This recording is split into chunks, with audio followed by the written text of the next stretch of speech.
you are here from part one, welcome back. We are in Maine. I'm staying in a cute little cottage here. Today we are going to Rockland, which is like a cute little coastal town, I'm pretty sure. Haven't been there yet. And also, if you were here from part one, you probably saw I have just been like trying to do too much, overwhelming myself, which is very on brand for me. I always try to squeeze way more in than is physically possible. And so today I'm really just giving myself permission to take it easy, go to one place that's not very far, spend as much time there as I want, and then if I'm feeling good about it, then I'll just come back here to the cottage. So we're going to Rockland. I am mainly going to have a little something to eat, find some cozy places, or maybe not cozy, but scenic places to knit, practice my knitting. There's a lighthouse there that I want to go see, and there's like some bookstores, possibly like a fabric store or a yarn store. I think I saw maybe some vintage thrift stores, things like that. So I feel like it'll be a good day, especially since I do not feel rushed in any way for the first time on this trip. Little fit check before we leave. I'm wearing my favorite, or I don't know, it's hard to pick a favorite, but one of my favorite Sandra skirts, which is my sewing pattern. It's just like a really basic, simple skirt. This one's in a white linen that I'm obsessed with, and it is lined as well so that you can't see through it. And then my shirt is from Damson Matter, which I'm obsessed with their like giant oversized shirts. They're very comfortable. Shoes are from Garden Air. And that is the coastal Maine fit of the day. Let's go have some fun.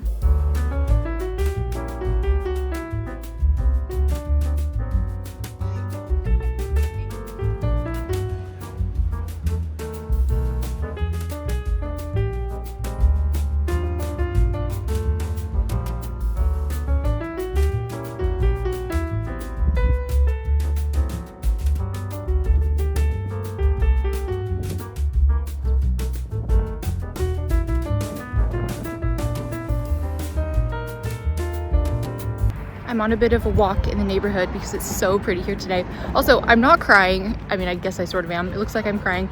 It's just a little windy and my eyes are so sensitive. They just start tearing up under any condition. Just over here having a sob, but not really. But I have a bone to pick about small towns because it took me so long to find a place to eat. Even as I was looking at any sort of shops, restaurants, places I want to go today, so many of them are closed. It's a Tuesday, so I don't know, I guess. But restaurants in particular, I went to 3 restaurants that said they were open, like on Google Maps, and I was like driving around, you know, Main Street trying to find these places, would find it, would park, would go in the door or whatever, and they're not actually open. So frustrating. And then so the 4th restaurant I finally went to was open, but I specifically went there because on Google that said they had really good breakfast sandwiches, like they were good reviews and pictures for it and whatever. And then when I got there, they're like, oh, we only do breakfast sandwiches on weekends. It's just so crazy because it's not even like, oh, everything's just open on weekends. It's like some places are open Wednesday through Friday, some places are open Monday through Thursday. Lots of places are open just on the weekends, but it's like not super uniform, so it's really difficult to kind of like navigate. Anyway, I get it, but it is a little bit obnoxious, and I will probably spend most of my day just kind of knitting by the ocean, which is not terrible at all.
We're back and I am exhausted. I feel like I look exhausted. It was a really long day. It was a really fun day. Gorgeous day too. It was like 70 degrees, sunny, beautiful. I really need to stop shopping. In fact, I'm pretty sure I'm gonna have to go to the post office and ship a box back to me because I have a fat stack of fabric, tons of yarn, sweatshirts that I got, more things I got from the consignment store, which this is my Maine sweatshirt that you probably recognize that I thrifted on day one. It does fit very well. It is a bit long. It's like tucked up and under right now, but it is like super duper long, which I had already said I was sort of expecting.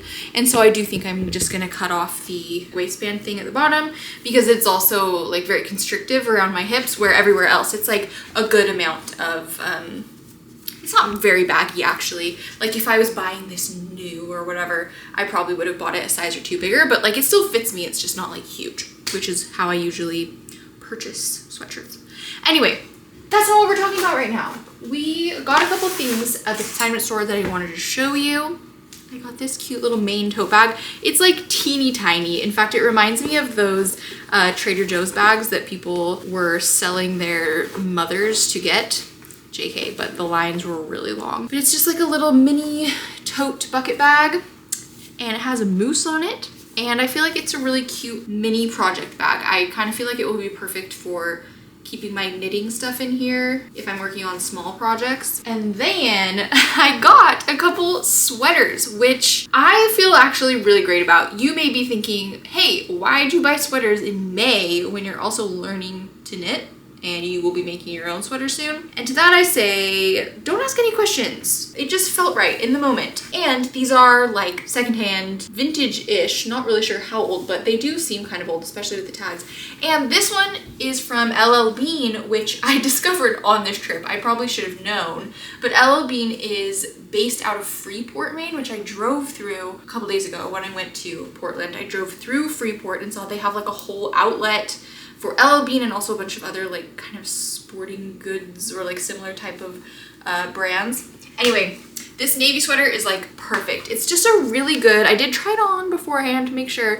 It's just a really good basic, but like really high quality, nicely made. I do have a navy sweater that I wear fairly often, but it's from Madewell and it's like 3 years old and it's just kind of like stretched out and blah and whatever. This is probably like 20 years old and it's like in really good shape. I feel like this will be a much better long-term forever sweater. And then I got a second sweater. This one is Land's End brand, but I feel like it's a similar vibe where it's just like a really good basic sweater. This one especially, the fit of it was dreamy. I gotta wind down and go to bed. We are waking up early tomorrow because we're going to Acadia to hike. I'm so excited.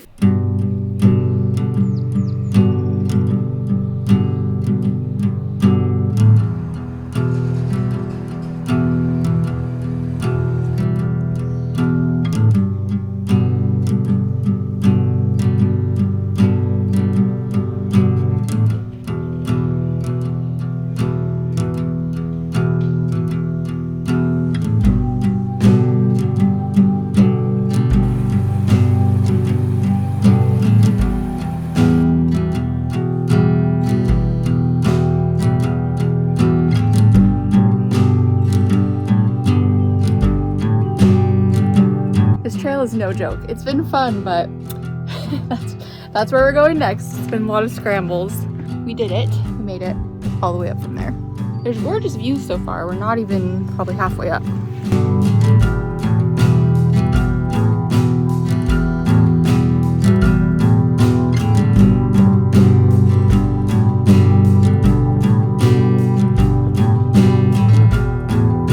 I've been like laugh crying for the last 5 minutes because this is crazy. Like, this is the most beautiful thing ever. We're like maybe a third, if that, way through the hike.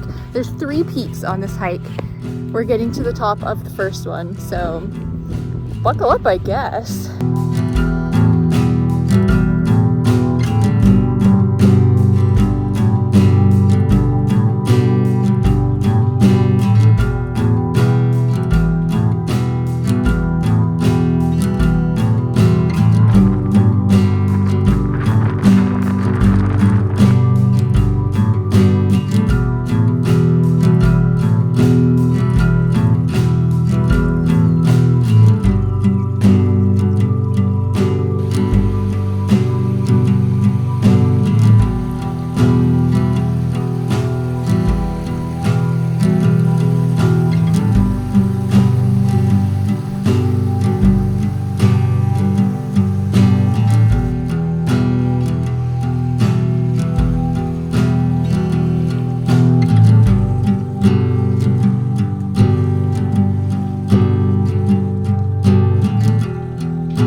holy cow, that hike was incredible. I am so bummed that I don't have more days to spend here. I mean, I knew it would be great and I planned that it made sense to only be here for one day, but still, hopefully I can come back another time. In fact, I would love to, maybe like when my kids are out of the house when they're grown up, because I'm only going to be 42 when my youngest is 18. That's like super young. I have decades to go do a bunch of things. How fun would it be when my kids are all grown up, out of the house, if I came and just like spent a whole summer in Maine? That would be like my dream long-term goal. No, but it was seriously so gorgeous. I ended up, the trail that I was doing had 3 peaks. Like the route that I planned on taking was 3 peaks. After the first one, my legs were jelly, and because it was so steep and such a scramble to get up that first peak, my pace was way slower than my normal paces, and so I kind of like timed it out thinking I knew how much time the whole hike would take me so that I could go eat like a late lunch in Bar Harbor and then get back to my cottage to kind of wrap up for the day. But at the pace I was going, if I went the whole way, it would have been like super late when I got back, and I felt like that wasn't a good decision. So I kind of switched routes and I finished the hike just around the lake, or the pond, I guess, which I think was a good call because I am so tired. And I think the trail map was actually wrong in the miles that it would have been, because it was supposed to be 5.8 miles, like the original route I was going to take, and the route I did was like 5 miles, a little more than 5 miles. So I feel like it would have added another 2 or 3 miles if I had done the whole thing. That would have just been really intense, especially with me needing to get back early. I have like a super long day of travel tomorrow. Anyway, blah, blah, blah.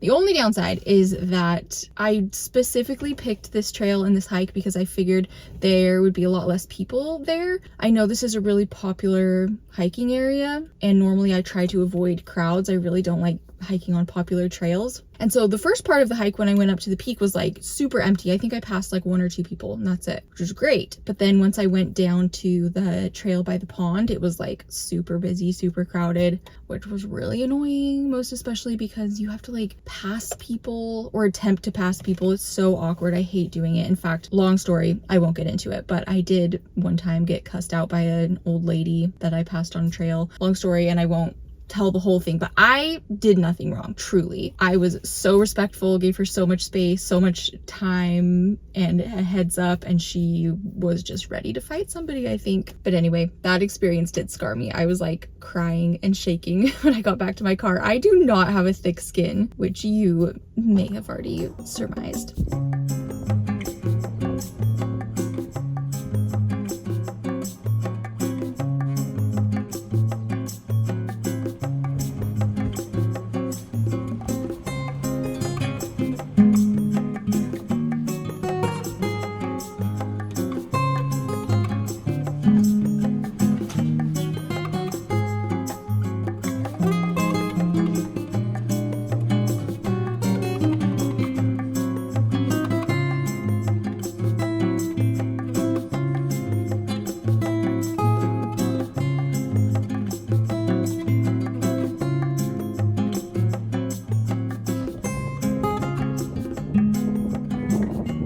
Our time in Maine is unfortunately coming to an end.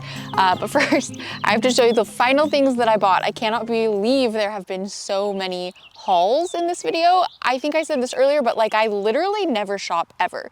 So maybe being on vacation has just unlocked something within me. There was a fabric store in Bar Harbor that I forbade myself from going to because I already have too many things that I'm gonna need to ship things home. And you guys, I was planning to get back to the cottage before the post office closed that's down the street.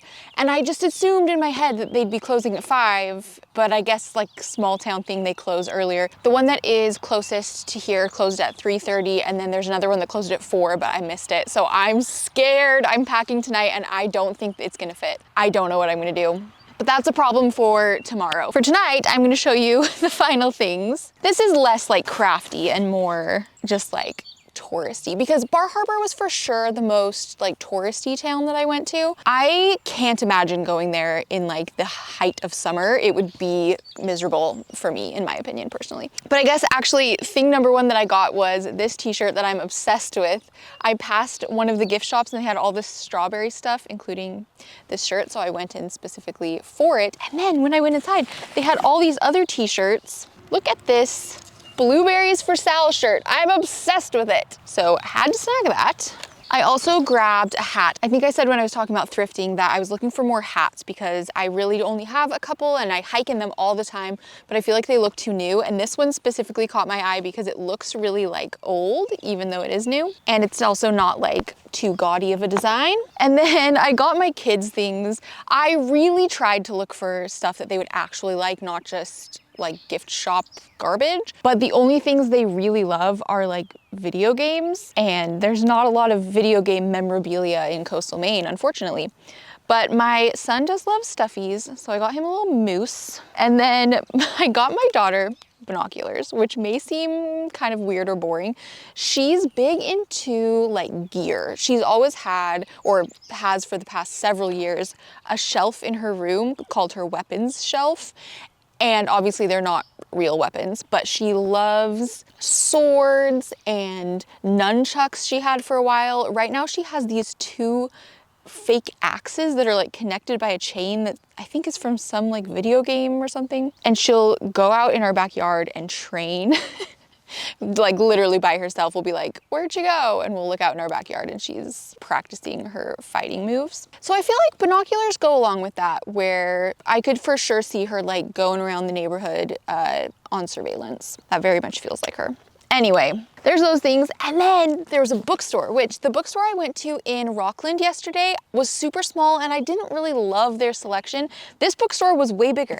And I got the first book in the series that I have been reading the whole time I've been here. I'm reading the second one right now. So the first one is The Assassin's Apprentice. Second one is, I don't even remember, Royal Assassin. Little bit of a cringy title, but that's fine. But anyway, I really loved the first one and I'm really liking the second one so far. I've listened to 16 hours of it on this trip. I'm almost done with it. Well, I guess that's 56% of the way through. But I've seen the physical books of it and I haven't really loved any of the covers that I've seen because I don't love paperbacks. I really like hardback books, and this one is like a special edition that has like some illustrations in it, and they're actually pretty good illustrations. They're not like weird. Like look, there's one of the illustrations. Anyway, so I feel like that was really good luck that they had this one. And since I read it on this trip, I feel like it's trip related, right? And that's it. Okay, closing out the vlog, I made a list of things that I've noticed about Maine that I recognize are very much things that I noticed in my 4.5, 5 days that I've been here. They may be generalizations, they may be just not true, but they're things that I thought were notable or interesting. First and foremost, we should start out with just like a positive general statement, which is that every time I turn my head, it's just like the most beautiful thing I've ever seen. I envision every landscape as having the like Wizard of Oz font. Do you know what I'm talking about? Like at the beginning of Wizard of Oz or beginning of Wicked, they did the same font where it's like, it says like the Wizard of Oz or Wicked. And I feel like every time I look at anything here, there should be big words that say like Maine, like a billboard, you know? So that's my first comment about Maine, is that everything's just really pretty. Question and observation, is everybody here a millionaire or are the houses just cheap? I should probably look on Zillow, but I swear every house I've seen has been really pretty, not necessarily like a huge mansion, just it looks so cute and well kept and put together, and everybody like takes care of their yards and there's not like junk out or anything, which I've been there. Like my kids sometimes leave crap in our front yard for a couple days, like no judgments at all. I have just been so shocked that I really have not seen a single area in all of the places that I've driven where anything looks run down at all. Everything just looks really nice and put together and charming. And I just feel like all the houses I see here would be $2 million if they were in Eugene, or in Portland, they'd be like $5 million. So if any Maine people can answer, is everybody here rich or are the houses just not crazy expensive? Going along with that, there are no fences here, which I get on these like big, like the area I'm in right this minute is obviously very spread out. There's a lot of land and grass and whatever. That makes more sense that there's not fences here. But even in the towns, like in the city blocks, all of the houses are not fenced that I've seen. It's just kind of surprising. I don't know if that's true or not. It's just something I've noticed. Speed limits. I always find it so interesting, the driving habits of the different areas in the US. So I grew up in Salt Lake, which I have told you a million times, but I was taught to drive and learned to drive in a place where we drive very fast. And in the city, there's lots of roads that are like 50 miles an hour or whatever. And then on the freeway, like freeway in towns is 70 and then out of towns is 80. And so, you know, it's 70 and then you go 75. So I grew up on the freeway, basically in the city going like 75, and that was like super normal. Then I moved to Portland, and the speed limit's like 55 in the city, and people just go 55. And so to me, it feels like we are crawling, and I need people to drive faster. So that was a big hurdle to get over.